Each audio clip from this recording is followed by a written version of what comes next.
Hi, good morning, everyone. Welcome to Live with Miss Steph, another episode of Live with Miss Steph. If this is your first time joining us, we're all about making science fun.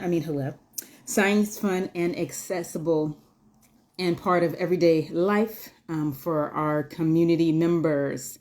Hi, come on in for our community members, yes, of all ages, especially right here in Harlem. I'm Miss Steph, and this is your weekly Science Club news in 15 minutes or less. So let's jump right in, y'all. I'm Miss Steph, and let's go ahead and get in. Okay, so first of all, okay. First, I want to talk about Saturday Science Club. This Saturday, October 5th, we are starting our 2024-25 series of Saturday Science Clubs. We are going to be meeting every first, second, and third Saturday, barring, holidays. Like if there's a holiday and, school is closed and people are on vacation, we won't be doing it. But where you're meeting first, second, and third Saturdays at 12 p.m. This is for children ages 5 to 11 years old. Okay, we gather at Wadley on 114th Street. I told y'all we're in Harlem. Okay, Harlem in the house.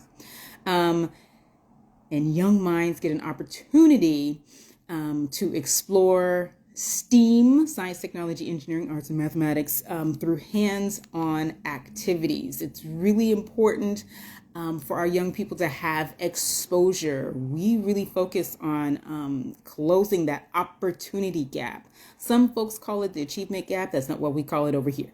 We call it the opportunity gap because those have different connotations, and very much so it's the opportunity gap that we're seeing. The opportunity to just get to explore and enjoy and hang out with your friends around these topics. Again, ages 5 to 11.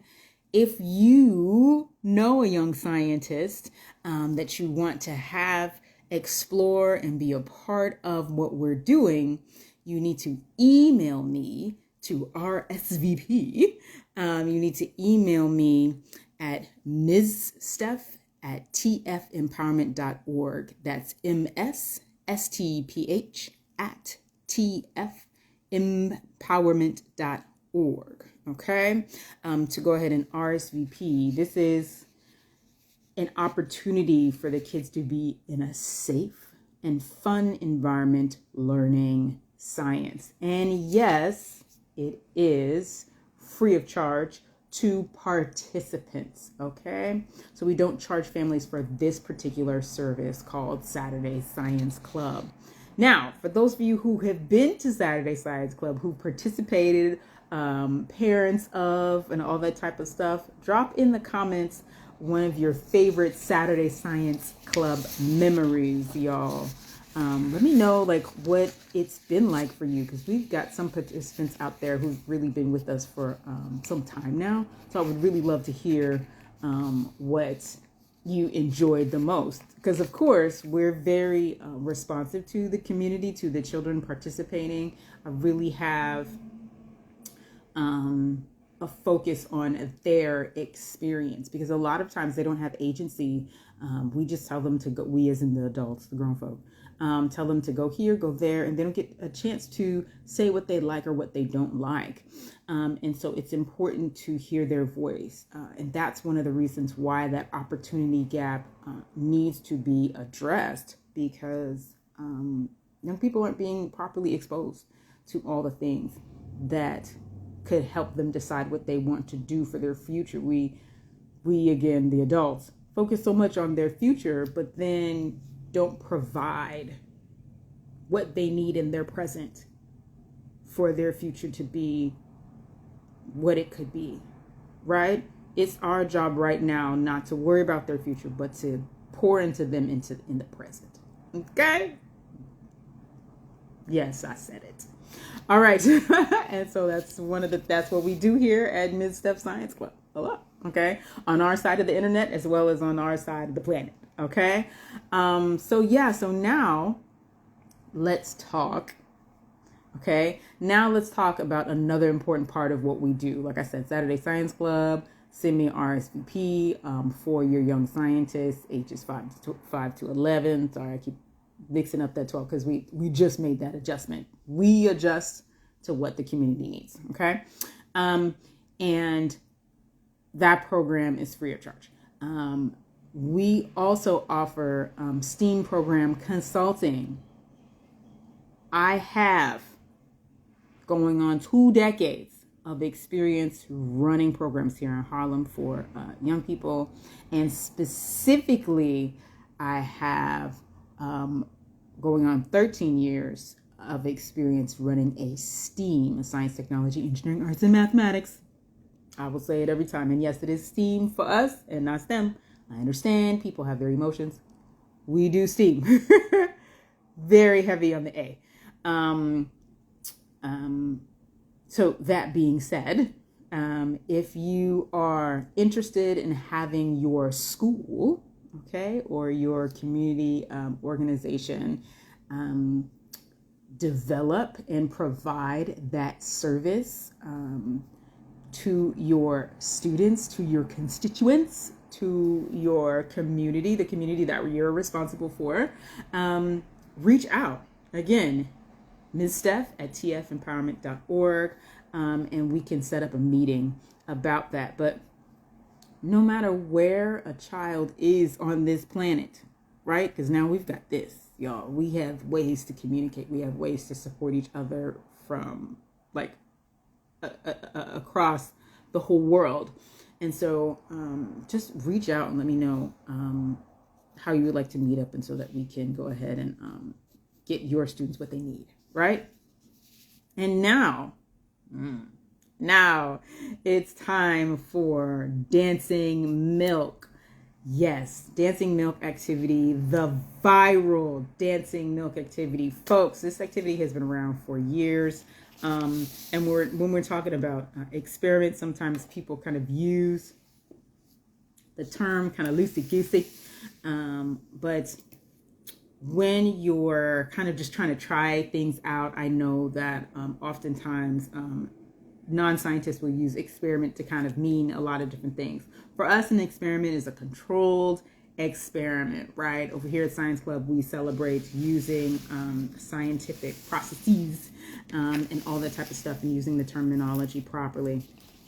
And today, I'm going to show you not only the classic Dancing Milk activity, but also, of course, my tips and tricks. So let's go ahead and launch right into talking about the materials. Yes, this is half and half. This is the end of my half and half for my coffee. And we are, because I want to make you understand that science is everywhere. And to do that, I got to use stuff that's like just right in my kitchen, right? For you to try. This is a great activity to try at home, again, with scientists of all ages. Great Will Family activity. So this particular activity, whole milk, is like the best. But when you're going into truly seeing if you can make it a controlled experiment and all that types of things, changing the milk, okay, or the milk, changing and comparing milk substitutes as far as like non-dairy milks and milks from, like, you know, if you want to try like goat's milk or something, that type of thing, and to see, oh, would it work with like yogurt or whatever, you could do that. But I'm using half and half because it's got the amount of fat that I need to make this work, right? Then we've got our soap. This is another thing that you could do. This is not Dawn soap in here. This is the Dawn soap container. And thank you very much to the donor who originally gave us this Dawn soap. It's a parent of a Saturday Science Club siblings, actually. We have lots of siblings that come and hang out with us. And the parent actually used our Amazon wish list to make sure that we got what we needed. But we've since used that up, and now I'm reusing the container. And this has got some just generic soap in it. So this is another way that you could change this into a controlled experiment. And this could be one of the variables. All the materials I'm using can be one of the variable. But keep in mind, if you're doing a controlled experiment, we're only changing one thing at a time. So we wouldn't say, oh, let's change the milk and the soap. No, you would one or the other. All right, but you absolutely need these two things. Now, get into the tips and tricks, and really actually another variable. We're looking at our just kind of run-of-the-mill, regular food coloring. You can see how it does with a more liquid food coloring or a more gel food coloring. Y'all know gel food coloring is my favorite for most things. For this activity, I tend to like it more on the liquid side. And again, you can experiment with that, okay? And see which one works best. Keep in mind, if you're going to change the way the food coloring is, you can't change everything else. Yep. And once again, this is Ms. Steph coming at you for our weekly live with Ms. Steph. Today is September 24th, and I am going over our dancing milk materials.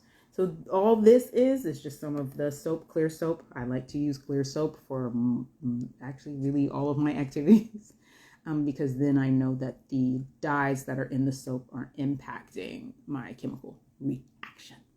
All right, and so this is just the soap in there, and the other material, rather tool, right, that we're going to use is the Q-tips. You can change Q-tips. You can see if toothpicks work better. You can see if just dropping or dripping the soap in works better. All of these are ways that you can change this and turn it into a truly controlled experiment. These are some of my favorite things. So to my fellow STEAM educators out there, and frankly, anybody who introduces a child to science is a STEAM educator. Now, as far as how deep you go into it, if it's your thing you do every day, that's different. And sometimes maybe you might just do it with your students like, once a week, which please don't do that. Do it more frequently. And if you can't get it done, that's where you call me. But yeah, fave materials, one of my favorite materials, I was on a commonly used, y'all know what I'm talking about, a commonly used online distributor of materials and was looking for plates to order about 2 years ago, looking for plates to order to use because I travel around and teach to a lot of people a year. Okay. And so I wanted something relatively small that all of my students could use because we work with children as young as 2. And so I didn't want these big old plates, the trays. I do need them. And we did have someone donate, again, Amazon wish list. But I didn't want to have to use like so much milk for everybody because the bigger the plate, the more supplies you need to use. Not that we're not out here being abundant, but we also want to teach children appropriate uses of the supplies. So anywho, I found these, and so that's one of my suggestions, to use a smaller plate and to use something that's got a bit, this is not quite an inch probably, but deep, right? And 8 to 10 centimeters, not centimeters, millimeters deep. Okay, so anywho, and then y'all know how I feel about covering the tray. This will save y'all a lot of just mess. All right, so let's go ahead and get right into this. I'm going to tilt you down so that you can see what's going on here. You're going to put your milk inside of your plate first. All right. Once again, this is Ms. Steph coming at you live for your weekly Science Club news in 15 minutes or less. So I'm going to just pour this down. Remember, it needs to be whole milk or something that's got more fat in it than that, which is, the half and half. I need to add some water to that. Alrighty then, so we've got our, once you pour your milk into your plate, you don't want to like pick it up. Normally I pick things up and show it to you. Don't do that. Okay? All right, I'm going to go ahead and use a drop of all 4 colors, y'all. Again, let me move this down because when we're on the replay and all the comments and all that type of stuff can impact what y'all are seeing. So I'm just trying to make sure that this is here. And this is live with Ms. Steph, y'all. It is September 24th, 2024. No, sorry, September 30th. I don't know. I said the 24th earlier, didn't I? I'm so sorry. Today is September 30th, y'all. And so what you're going to notice and what your young scientists should notice is that when you're going to put the dot in, right? But there's no movement. It's almost like the fat kind of holds the food coloring in place, right? So once again, I've got some high fat. Skim milk, unless that's part of your experiment and you're using other fat levels, I would not do skim milk with this, okay? Again, unless you're going to use multiple fat levels, okay? Do not do like only skim milk with your students. It's not as entertaining. All right, so I've got Q-tip. So we've got methodology here. You see that. I'm dropping it or letting it drip. Okay. So that's one way you can do it. You can let it drip. And because my tray is covered, now you just put that there. I don't have to worry about like cleaning and all that type of stuff. Right? Cleanup is going to be easier. Let's do the drip method again. Are you seeing how the blue is actually even moving over there? Okay, so the fat is being displaced and broken up by the soap, okay, which is a surfactant. Soap has a hydrophilic and a hydrophobic end. Soap has a fatty end and a water-soluble end.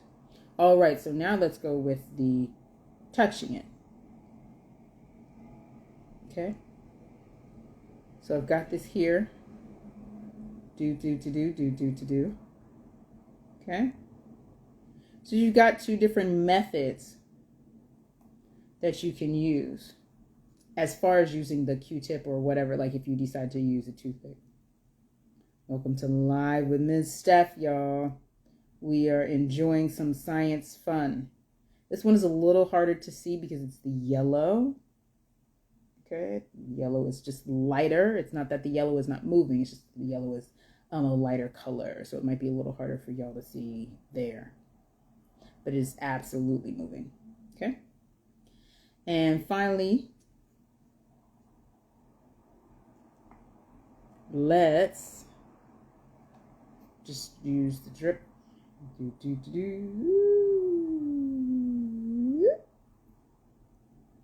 Okay. And what you see there, that's where I poured in the soap directly instead of using one of the Q-tips in the drip method and in the dip method. Okay, so it's not moving a whole lot there, but the impact of the soap is still happening in all these places. It's still moving around. It's like super cool. So yeah, y'all, like really appreciate you tuning in today, September 30th, 2024. I don't know what I was talking about before. But anywho, this has been your episode of Live with Ms. Steph, y'all. And I'm so appreciative of you coming on and hanging out with me today. Y'all, we've got things going on, right? So let's review, because that's what teachers do. We recap, okay? On October 5th, we'll be back at Wadley for Saturday Science Club. It is for children ages 5 to 11. It is drop-off service. You do need to RSVP, and you most definitely are going to need to sign your child in and out. All right. And it is free to participants. We do not charge for that particular service. If you are interested in getting a STEAM education program at your school or organization, reach out to me. I help with that. Okay. And this activity has been called the Dancing Melt, right? Viral activity, super fun. Definitely try it. And if you try it, please make sure that you tag us, and so that we know that you tried it. Alrighty then. So thank you so much for joining us for Live with Ms. Steph every Monday at 9:15 Eastern. Until next time.